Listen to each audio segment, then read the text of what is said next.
اور حضرت امام احمد بن حنبل رحمہ مسند احمد میں فرماتے ہیں کہ سیدنا عبداللہ بن عمر رضی اللہ تعالیٰ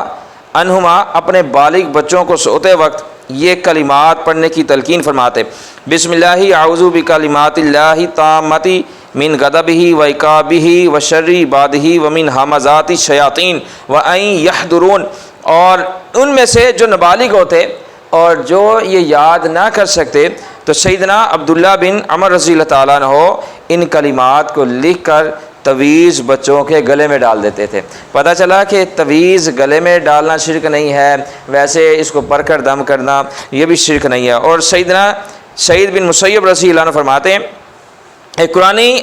تویز کو کسی ڈبیا یا کاغذ میں لپیٹ کر لٹکانے میں کوئی حرج نہیں ہے، اور امام ابن سیرین علیہ رحمہ اس میں کوئی حرج نہیں سمجھتے کہ قرآن مجید میں سے کچھ لکھ کر انسان کے گلے میں لٹکایا جائے، اس میں کوئی حرج نہیں ہے۔